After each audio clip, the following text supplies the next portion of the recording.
Bienvenidos a Horizonte Sigma. En este episodio estaremos hablando acerca de un conocidísimo aunque incomprendido personaje del siglo I de nuestra era. Y a través del análisis histórico de los datos disponibles, llegaremos a la conclusión de que si realmente existió como personaje histórico o es tan solo una invención de unos cuantos. Otro personaje también conocido como Isa ibn Maryam por los árabes, Yeshua ben Yosef en hebreo y por el mundo occidental como Cristo, Jesús de Galilea, Jesús de Nazaret, Jesús el hijo de José o Jesús el Nazareno. Nos adentraremos en una fascinante búsqueda, legado de sus pasos y su testimonio. Empecemos diciendo que los antiguos judíos solían tener solamente un nombre y cuando necesitaban una mayor especificidad era costumbre añadir el nombre del padre o el lugar de origen. Por esa razón le llamaban Yeshua ben Yosef en arameo, Jesús el hijo de José. Después de su muerte llegó a ser llamado Jesucristo. Cristo no era originalmente un nombre, sino un título derivado de la palabra griega Christos, que traduce el término hebreo Mesías, que significa el ungido. Este título indica que los seguidores de Jesús creían que él era el hijo ungido del rey David, de quien algunos judíos esperaban que restaurara la suerte de Israel. Algunos pasajes bíblicos, tales como los encontrados en Hechos de los Apóstoles, muestran que algunos escritores cristianos primitivos sabían que Cristo era un título y no un nombre. Contrasta también con que en muchos pasajes del Nuevo Testamento, incluidos los de las cartas del apóstol Pablo, el nombre y el título se combinan y usan juntos como el nombre de Jesús, Jesucristo o Cristo Jesús. Pablo a veces simplemente usaba Cristo como el nombre de Jesús, por ejemplo, en sus epístolas a los romanos. Cristo, Jesucristo o Yeshua ben Yosef nace de José y María en algún momento entre el año 6 a.C.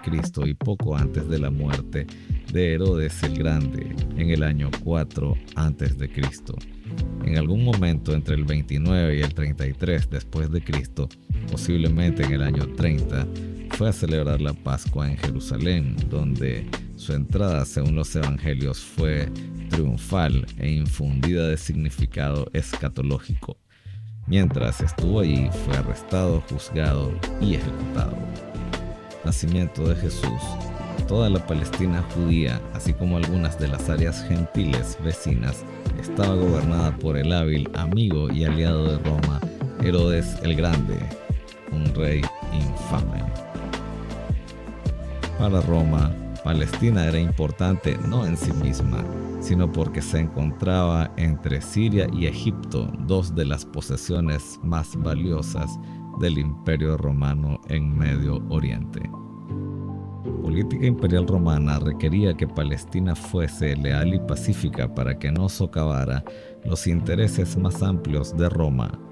Ese fin se logró durante mucho tiempo al permitir que Herodes siguiera siendo rey de Judea a partir del año 37 aproximadamente hasta el año 4 a.C. y permitirle tener las manos libres para gobernar su reino siempre que se cumpliesen los requisitos de estabilidad y lealtad a Roma. Una serie de decretos de Julio César, Augusto, el Senado romano y varios ayuntamientos permitieron a los judíos mantener sus propias costumbres, incluso cuando eran antiéticas a la cultura greco-romana. Por ejemplo, en respeto a la observancia judía del sábado, Roma eximió a los judíos del reclutamiento en los ejércitos de Roma. Tampoco colonizó la Palestina judía. Augusto estableció colonias en otros lugares en el sur de Francia, España, África del Norte y Asia Menor, pero antes de la primera revuelta judía, entre el 66 y el 74 después de Cristo, Roma no estableció colonias en la Palestina judía. pocos gentiles del extranjero se habrían sentido atraídos a vivir en ciudades judías donde habrían sido aislados de su culto y actividades culturales habituales. 6 después de Cristo, el emperador Augusto depuso al insatisfactorio Arquelao, hijo de Herodes el Grande, y transformó Judea, Idumea y Samaria de un reino cliente en una provincia imperial. En consecuencia, envió un prefecto para gobernar esa provincia. Ese aristócrata romano menor, más tarde llamado procurador, fue apoyado por un pequeño ejército romano de aproximadamente 3.000 hombres. Los soldados, sin embargo, no venían de Italia, sino de ciudades gentiles cercanas, especialmente Cesarea y Sebaste. Presumiblemente los oficiales sí eran de las regiones italianas. Durante la vida pública de Jesús, el prefecto romano de turno fue Poncio Pilato. Gobernó entre el año 26 y 36 después de Cristo. Estaba a cargo de Judea, Samaria e Idumea.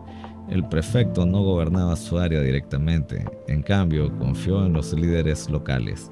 El prefecto y su pequeño ejército vivían en la ciudad predominantemente gentil de Cesarea, en la costa mediterránea, a unos 2 días de marcha de Jerusalén. Como sitio particular de interés para este tema, tenemos el Teatro Romano de Cesarea, el cual es el primer edificio destinado a espectáculos públicos construido en el reino de Herodes entre los años 22 y 10 a.C., con una capacidad para 4.000 espectadores. Se alza majestuoso frente al mar.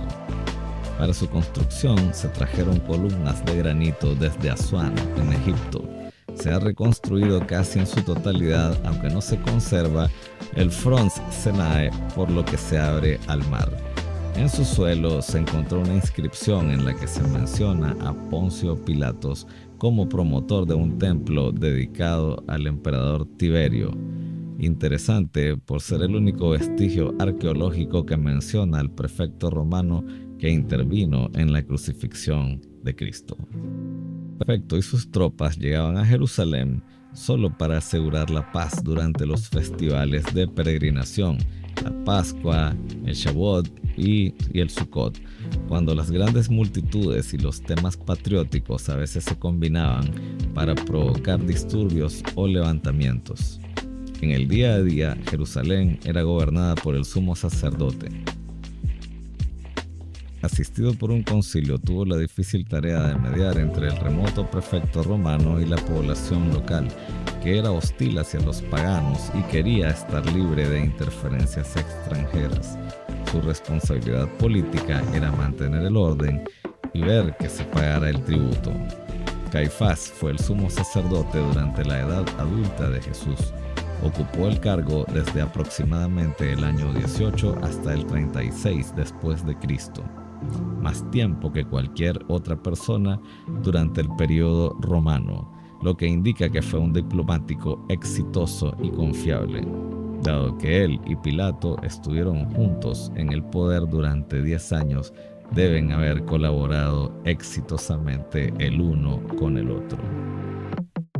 Una vez realizada esta breve introducción histórica, vamos a revisar algunas fuentes objetivas que nos hablan acerca de la existencia veraz de Cristo. Empecemos revisando las fuentes cristianas tempranas. Aunque son textos de fe, también son documentos históricos del siglo I, usados por historiadores para reconstruir el contexto. Con las cartas de San Pablo entre los años 50 y 60 después de Cristo son los textos cristianos más antiguos de los que se tiene conocimiento.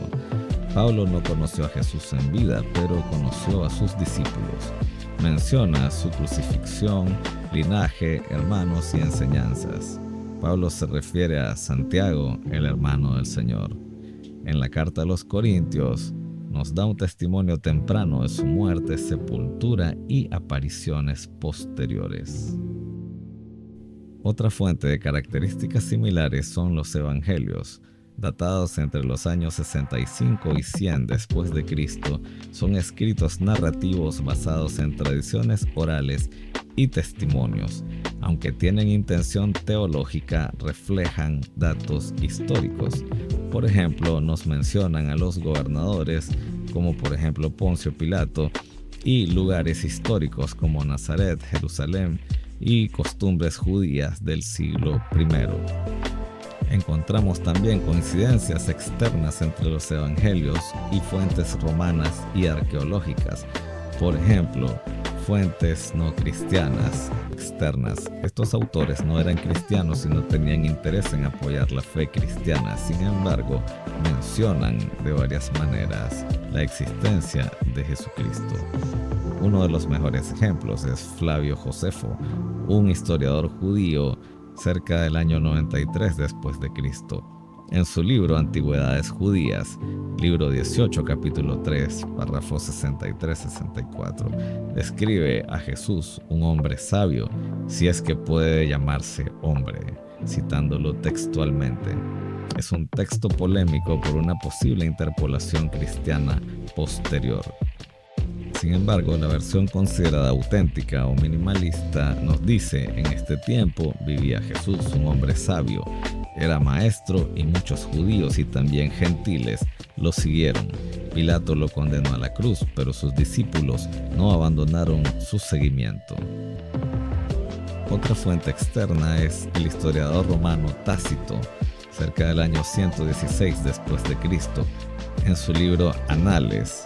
En este caso, el 1544, Cristo, de quien tomó nombre la secta, se refiere a los cristianos, fue ejecutado por Poncio Pilato durante el reinado de Tiberio. Esto es considerado un testimonio externo fiable. Confirma el nombre de Cristo, muerte por crucifixión, en la época y bajo la autoridad romana, Pilatos. La externa es Plinio el Joven, un gobernador romano cerca del año 112 después de Cristo. En su carta al emperador Trajano dice: los cristianos cantaban himnos a Cristo como a un dios.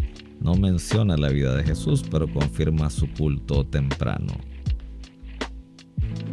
Fuente externa es el historiador romano Suetonio, del año 120 después de Cristo.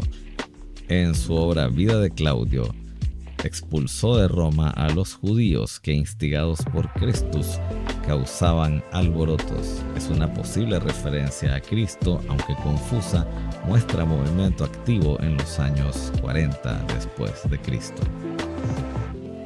Y a pesar de que obviamente no existe una foto o un testimonio directo del Jesús histórico, la convergencia de fuentes cristianas y no cristianas, la arqueología y el análisis textual ofrecen una base sólida para afirmar que Jesús de Nazaret existió como persona real en el siglo I. La discusión se centra no en su existencia, sino en su identidad, el Mesías, Hijo de Dios, la cual pertenece a la fe. Ahora nos vamos a la fascinante parte menos comprendida de este Jesús de Nazaret. Jesús y la misericordia, un amor que busca, acoge y salva. En los evangelios, el núcleo del mensaje de Jesús es la misericordia. Desde el inicio de su ministerio, Jesús se muestra como el rostro de la misericordia del Padre. Su predicación, milagros y parábolas revelan un Dios que no espera pasivamente, sino que sale al encuentro del pecador, del excluido, del que se ha perdido. Y puede leerse entre sus palabras: no he venido a llamar a justos, sino a pecadores para que se arrepientan. 3 parábolas de la misericordia. Estas parábolas no son solo bellas historias, sino una profunda revelación del corazón de Dios. Resumidas, la oveja perdida, el pastor deja las 99 ovejas para buscar una sola que se ha perdido. Muestra a un Dios que no se conforma con perder ni siquiera a uno solo de sus hijos. Y termina con una afirmación fuerte: habrá más alegría en el cielo por un solo pecador que se convierta. 2. La dracma perdida. Una mujer enciende una lámpara y barre toda la casa para encontrar una sola moneda que se le había extraviado. Ilustra la búsqueda activa de Dios. No descansa hasta encontrarte. Habla también del valor de cada alma, incluso si pareciese insignificante. Y 3. El hijo pródigo. Un hijo malgasta la herencia y vuelve humillado. El padre lo ve desde lejos y corre a abrazarlo sin esperar explicaciones. El perdón del padre es total, incondicional y restaurador. El hijo mayor representa al que vive sin comprender la misericordia porque cree que no la necesita. Estas parábolas fueron contadas en respuesta a la crítica de los fariseos, quienes murmuraban: "Este acoge a los pecadores y come con ellos". Los evangelios también nos hablan de encuentros personales de misericordia. Por ejemplo, la mujer adúltera, acusada para ser apedreada según la ley de Moisés, Jesús no la condena. "Yo tampoco te condeno, vete y no peques más". Una justicia que va unida con compasión, no aprueba el pecado, pero tampoco destruye al pecador. Otro encuentro maravilloso es cuando promete el paraíso al ladrón arrepentido: "Hoy estarás conmigo en el paraíso". Su entrega es por la salvación del mundo entero. Tanto amó Dios al mundo que entregó a su Hijo. La misericordia es la misión de los seguidores de Jesús. Muchas veces estos seguidores no lo comprenden. Jesús confía a sus discípulos el anuncio de esta misericordia. Es la buena nueva que se encuentra escrita por todo el Evangelio. Vayan por todo el mundo. El que crea y se bautice se salvará, siendo el bautismo un proceso de conversión. Y a Pedro, después de negarlo, no lo reprende, sino que lo restaura con amor. En conclusión, la misericordia no es un accesorio del Evangelio, es su centro. Jesús vino a buscar lo que estaba perdido, a curar los corazones rotos y a salvar al pecador, no a condenarlo. Su amor es activo, personal y transformador. ¿Te animas a conocer a ese Jesús? Esperando haberte mostrado un rostro distinto y unos datos agregados a los que seguramente ya conoces, te dejamos con la reflexión de siempre. Estamos viviendo en un ejemplo similar al dejado por Cristo. De entrada, Él quiere enseñarte el camino y que vayas con Él. Poco a poco irás descubriendo más. Simplemente síguelo y aprende sus enseñanzas.